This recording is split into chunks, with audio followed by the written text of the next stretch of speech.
నమస్కారం LK news కి స్వాగతం. దయచేసి అందరూ మన ఛానల్ ను సబ్స్క్రైబ్ చేసుకోండి. ఛానల్ నచ్చితే లైక్ చేయండి, మీ స్నేహితులకు బంధువులకు షేర్ చేయండి. ఇక వార్తల్లోకి వెళ్తే, ఆషాఢ మాసం పౌర్ణమి సందర్భముగా ఆదివారం బచ్చుపేటలో వేంచేసిన కరుమారి అమ్మవారి ఆలయంలో శ్రీదేవి కరుమారి అమ్మన్ సమేత శ్రీ పరమేశ్వర స్వామివారి దివ్య శాంతి కళ్యాణ మహోత్సవం వైభవంగా జరిగింది. అనంతరం అన్న సమారాధన జరిగింది. సాయంత్రము అమ్మవారికి ఆషాఢ సారె సమర్పించారు. అనంతరం ఉంజల్ సేవ జరిగింది. భక్తులు అధిక సంఖ్యలో పాల్గొన్నారు.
शिवे सर्वार्थसाधिके शरण्ये त्र्यम्बके नारायणे स्वाभगाना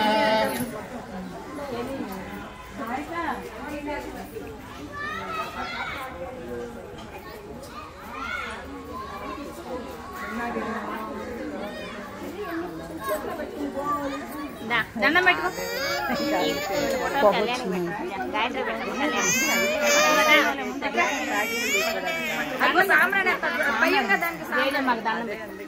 జయజమ్మకి దండం పెట్టుకోమ్మా. సాంబ్రాణి వస్తున్నారు. జయజమ్మ చల్లగా చూడమ్మా. తాత పడిన దగ్గర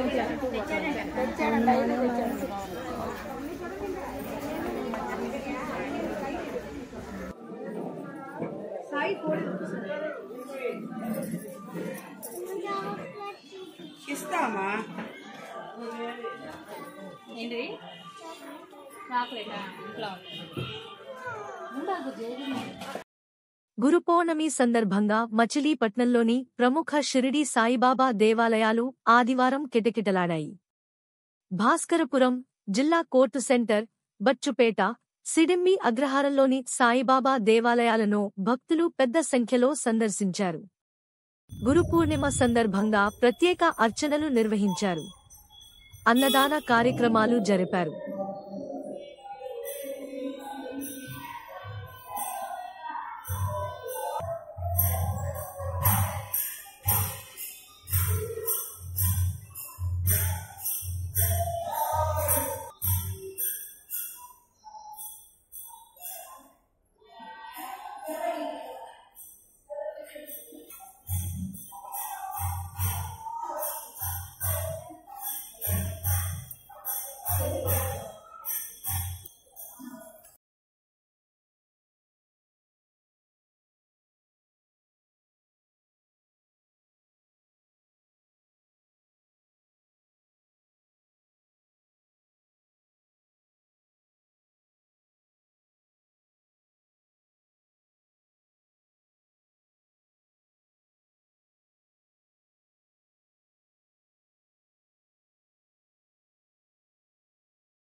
ఆషాఢ పౌర్ణమి సందర్భంగా చమ్మనగిరిపేటలోని మహిషాసురమర్దని అమ్మవారి దేవాలయంలో ఆదివారం అమ్మవారిని 121 కలశాల పంచామృతాలతో వైభవంగా అభిషేకాలు నిర్వహించారు.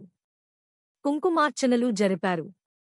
లక్షమల్లెలతో ప్రత్యేక ఆర్చనలు నిర్వహించారు. ఆలయ ప్రధాన అర్చకుడు చేబ్రోలు బాబీ, సాయిరాం తదితరులు కార్యక్రమాల్లో పాల్గొన్నారు. ఆషాఢ శుద్ధ పౌర్ణమి సందర్భంగా మచిలీపట్నం నిజాంపేటలో స్వయంభూగా వెలసిన నూతి వీరయ్య వారి ఆదివనమలమ్మ దేవాలయంలో ఆదివారం అమ్మవారికి ఆషాఢ సారె సమర్పించారు. పెద్ద సంఖ్యలో మహిళలు ఈ కార్యక్రమంలో పాల్గొన్నారు. సామూహిక కుంకుమార్చనలు జరిపారు. భగవాన్ శ్రీ సత్యసాయి బాబా జన్మదిన వేడుకలలో భాగంగా సత్యసాయి సేవా సంస్థల ఆధ్వర్యంలో పెడన పట్టణంలోని శ్రీ గంగా పార్వతీ సమేత అగస్తేశ్వర స్వామి దేవస్థానంలో ఆదివారం నమామి సాయి శతరుద్రియాం అత్యంత వైభవోపేతంగా నిర్వహించారు. ఈ కార్యక్రమంలో భాగంగా ఉదయం శోభాయాత్ర నిర్వహించారు. బస్టాండ్ సెంటర్లోని ఆంజనేయ స్వామి ఆలయం నుంచి ప్రారంభమైన ఈ శోభాయాత్ర అగస్తేశ్వర స్వామి దేవస్థానం వరకు కొనసాగింది. కోలాట నృత్య ప్రదర్శనలు, బాలికల నాట్య ప్రదర్శనలు, తీన్మార్ వాయిద్యాల నడుమ ఈ యాత్ర కన్నుల పండుగగా సాగింది. అనంతరం 88వ మహాన్యాసపూర్వక ఏకాదశ రుద్రాభిషేకం భక్తిశ్రద్ధలతో నిర్వహించారు. దేవస్థానం ప్రాంగణంలోని విశాలమైన ఉపదేశ మండపంలో వాయులింగేశ్వర స్వామిని ప్రతిష్ఠించి పండితులు వేదం పఠిస్తుండగా ఈ రుద్రాభిషేకం జరిపారు. తదనంతరం దేవస్థానం ప్రాంగణంలో పెద్ద ఎత్తున అన్నసమారాధన కార్యక్రమం నిర్వహించారు. రాష్ట్ర స్థాయిలో జరిగిన ఈ నమామి సాయి రుద్రియాం క్రతువుకు 26 జిల్లాల నుంచి సాయి భక్తులు హాజరయ్యారు. సత్యసాయి సేవా సమితి కృష్ణా జిల్లా అధ్యక్షుడు కొమరగిరి చంద్రశేఖర్, ఆధ్యాత్మిక విభాగం అధ్యక్షుడు రామ్మోహనరావు, పెడన శాఖ అధ్యక్షుడు సమయమంతుల ముత్యాలరావు, సభ్యులు అంకం మురళి, భవానీ, అగస్తేశ్వర స్వామి దేవస్థానం అభివృద్ధి కమిటీ చైర్మన్ బళ్ల ప్రసాద్, ప్రధాన అర్చకుడు గూడూరు అగస్తయ్య తదితరులు పాల్గొన్నారు. టిబి పరీక్షల కోసం ఇకపై మచిలీపట్నం టిబి ఆసుపత్రికి వెళ్లనవసరం లేదని, పెడనలోనే ఈ పరీక్షలు చేయించుకోవచ్చని పెడన ఎమ్మెల్యే కాగిత కృష్ణప్రసాద్ అన్నారు. పెడన పట్టణంలోని ప్రాథమిక ఆరోగ్య కేంద్రం ఆవరణలో నిర్మించనున్న బ్లాక్ పబ్లిక్ యూనిట్, క్షయ వ్యాధి పరీక్షా కేంద్రం భవనానికి ఆదివారం ఆయన శంకుస్థాపన చేశారు. ఆయన మాట్లాడుతూ, ఈ యూనిట్లో క్షయవ్యాధి పరీక్షలు చేసి వెంటనే రిపోర్టులు ప్రకటిస్తారన్నారు. కూటమి ప్రభుత్వం విద్య, వైద్య రంగాలకు అధిక ప్రాధాన్యత ఇవ్వనుందన్నారు.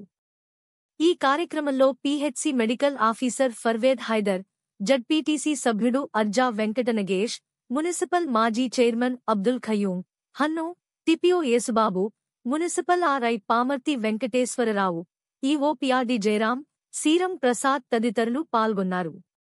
రక్తదాతల ఔదార్యం వల్ల ప్రాణాలకు రక్షణ ఏర్పడుతుందని జిల్లా ప్రభుత్వ ఆసుపత్రి వైద్యులు డా భానుకిరణ్ అన్నారు. మైత్రి ఫౌండేషన్ ఆధ్వర్యంలో బెల్ ఉద్యోగుల సమావేశ మందిరంలో రక్తదాన శిబిరం నిర్వహించారు. ఈ శిబిరాన్ని డా భానుకిరణ్ ప్రారంభించి మాట్లాడారు. స్వచ్ఛంద సేవా సంస్థలు రక్తదాన శిబిరాలు నిర్వహించేందుకు ముందుకు రావడం ముదావహమన్నారు. మైత్రి ఫౌండేషన్ వ్యవస్థాపక అధ్యక్షుడు వేణుకుమార్ ఆధ్వర్యంలో నిర్వహించిన ఈ కార్యక్రమంలో ఫౌండేషన్ గౌరవాధ్యక్షుడు ఏఆర్ కె ప్రసాద్, శ్రవణం శివ, బాబు, పావని తదితరులు పాల్గొన్నారు.